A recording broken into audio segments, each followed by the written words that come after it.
Welcome to our channel. Today we how to back up Etsy sales statements for Schedule C step by step clearly. To back up your Etsy sales statements for Schedule C, start by logging into your Etsy account. Once you are logged in, navigate to the Shop Manager section located on the top right corner of the page. In the Shop Manager, look for Finances in the left-hand menu. Click on Finances, then select Payment Account from the drop-down options. On the Payment Account page, scroll down to find the Statements section. Here, you will see a list of monthly statements. Choose the month for which you need the sales statement.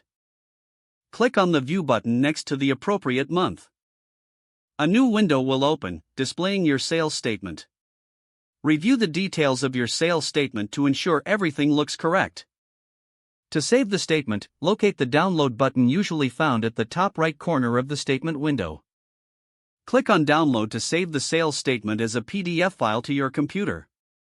Make sure to choose a designated folder or location where you can easily access your downloaded statements. Repeat this process for each monthly statement you need for your Schedule C.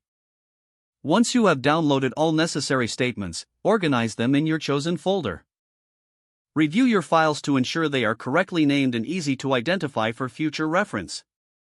You are now ready to use these statements when filling out your Schedule C for tax purposes. If the page does not load, refresh the browser or try again in a private or incognito window.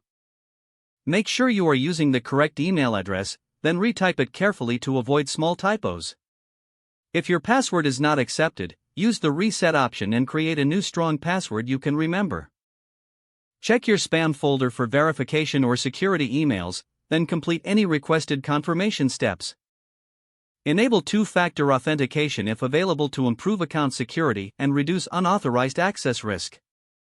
After signing in, review your profile details so your contact information and settings are accurate and current. If you see an error message, note it down and try again after restarting your device and internet connection. Log out when you finish, especially on shared devices, to keep your account and payment information secure. If the page does not load, refresh the browser or try again in a private or incognito window. Make sure you are using the correct email address, then retype it carefully to avoid small typos. If your password is not accepted, use the Reset option and create a new strong password you can remember. Don't forget to like this video and subscribe to our channel for more step-by-step tech guides.